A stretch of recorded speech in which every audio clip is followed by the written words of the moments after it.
In 1904, a Danish art critic was looking at this painting when he noticed something no one had seen before. Hidden among the brushstrokes of the red sky, in the upper left corner of the canvas, there was a sentence written in pencil. A sentence so small and so discreet that it was almost invisible to the naked eye. The sentence read, "Can only have been painted by a madman."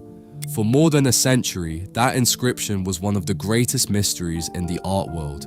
Experts spent more than 100 years questioning who had written it. In 2021, the National Museum of Norway used infrared technology to analyze the handwriting and compare it with the artist's letters and diaries.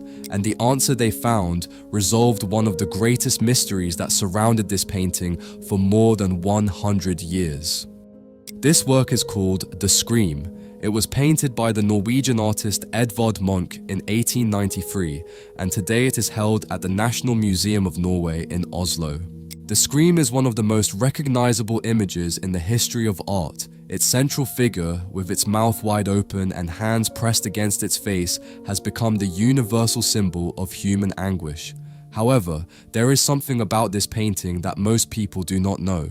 The Scream was not well received when it first appeared.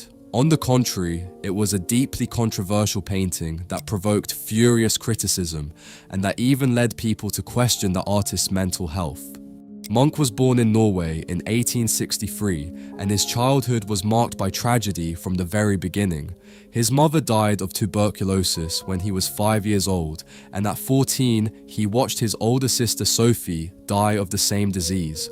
He himself was a sickly child and grew up in a deeply religious household dominated by a father he described as having a nervous and obsessively religious temperament to the point of psychoneurosis. In that environment, Munch turned to painting as a way of expressing what he could not say any other way, and from his earliest works it was clear that his art was not going to follow conventional rules. By the time he was 20, he had gained a certain notoriety, but he was also a heavily criticized artist. In fact, at his first public exhibition, a journalist described his style as impressionism taken to the extreme and dismissed it as a mockery of art. But Munch did not back down. Quite the opposite. In January 1892, Munch recorded in his diary the exact moment this painting was born.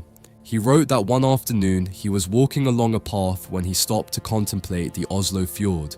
The sun was setting and the clouds were turning blood red, and then, he said, he felt a scream passing through nature. He thought he heard it and painted the clouds as if they were blood. That is how the Scream was born. With this work, Munch did not want to depict the landscape in front of him. He wanted to capture what he was feeling inside, an experience so intense, so overwhelming, that the only way to represent it was to distort everything around him. When we look at the work, the first thing we notice is the tension between two completely opposite types of lines. The road and its wooden railing are described with perfectly straight lines, while everything else, the figure, the landscape, and the sky, is composed entirely of sinuous waves and curves. This contrast is not accidental. The straight lines represent the artificial, the man-made, while the curves represent nature, the organic, what flows and changes constantly. Another detail is that the open-mouthed figure belongs firmly to the world of curves. This tells us that it is part of nature, not civilization, and that it is trapped in an endless process of flux. Munch painted the figure's face deliberately simple. The eyes are two circular brushstrokes of white paint, and the nose and mouth are represented with the bare minimum. Munch simplified the features until they became almost androgynous, without gender or specific identity. Perhaps because the horror this figure represents does not belong to any particular person, but to all of us. And finally, there is the sky.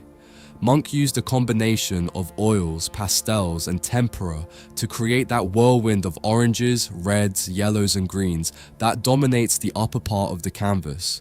We must remember that we are not looking at a sunset, but at an emotion, and that was his way of representing what the world becomes when it stops being the world and turns into pure sensation.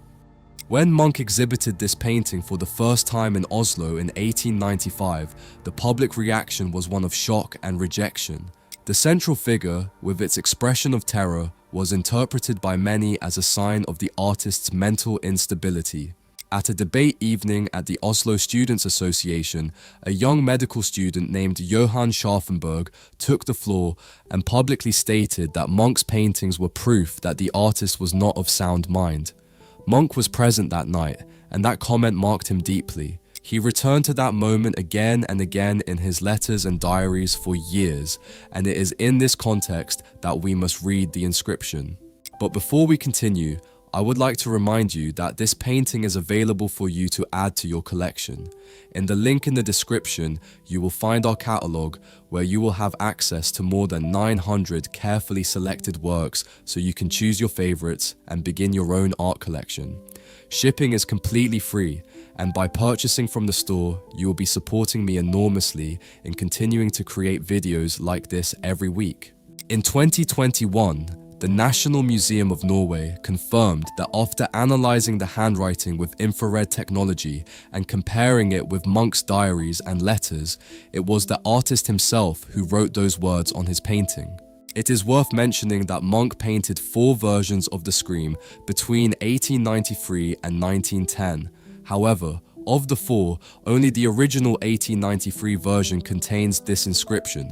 The other 3 do not, which reinforces the idea that it was a deeply personal act tied to a very specific moment in his life. Experts believe the sentence "can only have been painted by a madman" was a direct response to what that medical student said publicly that night. Munch possibly took those words that had hurt him so deeply and hid them in his own work, perhaps with no intention of them ever being discovered years later. But this is where the story gets complicated. Because all of this is speculation, no one actually knows for certain why he did it. Perhaps it was in a moment of pain, accepting the insult he received that day, or perhaps he wrote this sentence with an ironic tone, mocking those who were judging him as mad at the time. The curator of the museum, who led the investigation into this discovery, leans toward the second reading. According to him, Munch did not believe himself to be mad, and the inscription would be his way of taking control of the narrative that others had built around him, returning the insult to them transformed into a joke. But the truth is, we will never know for certain. I would love to know your opinion on this, and I would love for you to leave me in the comments what you think Munch's purpose could have been in hiding this sentence in this painting. As always, thank you for watching until the end, and I will see you in the next video.